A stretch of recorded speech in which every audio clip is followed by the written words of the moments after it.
তারপরে বউটা শুধু কি করতে হবে বলেন? সব সময় রাজার পিছনে লাগে একটা ব্যাম্বু খাড়াটা ব্যাম্বু স্টিক খাড়া খাড়া। তোমার কি নিজের রাজা রাজা মনে হয়? আমাদের হ্যাঁ, বড় বড় তাই রাজা বলো কেন? তুমি কি রাজা? হ্যাঁ। তুমি তো ফকির।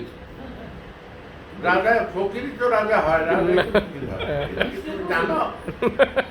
তুমি হলো চরম ফকির।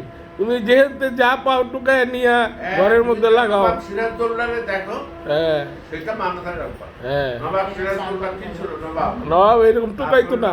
তোমার মতন কোনো জায়গার থেকে জিনিস টুকাইতো না, টুকায় টাকায় ঘরের মধ্যে নিয়ে লাগাইতো না। নবাব রাজত্ব চলাইছে বিভিন্ন দেশের কালেকশন করে, তো আমি সেই জিনিস আমি বিভিন্ন দামি দামি কালেক্ট করেছি। তুমি দামি দামি জিনিস, তুমি ইট কাঁচর পাথর ভাঙ্গা ইট কোনো জায়গায় কোনো কিছু ফালাও। পাথর নিয়ে আয় দেখি। হ্যাঁ, কি আনো? সেটাই তো বলতেছি। তোমাকে টাকা দিয়ে তুমি পাথর আইনা দেখাও। তুমি এই আরেকজনের পাথর নিয়ে আরেকজনের বাড়িতে লাগাও কেন? আরেকজনের। নিজের বাড়িতে লাগাইতে একটা কথা ছিল। রাজারা এইভাবেই কাজ করতো সারা জীবন। হ্যাঁ, আরেকজনের বউ নিয়ে আসতো, সুন্দরী বউ দেখলো নিয়ে জমিদারি দখল করতো। তুমি কার ফ্ল্যাটে নিয়ে এগুলো লাগাও পার্মানেন্টলি। কার ফ্ল্যাট? হ্যাঁ, আমি মানুষের সহযোগিতা করি, মানুষের ইয়ে বাড়াই, আবার নিজে এটা ছেড়ে দিয়ে আবার চলে আসি, আবার আরেক জায়গায় সাজাবো। খালি একটাই পারি না, এটা চেষ্টা চলতেছে।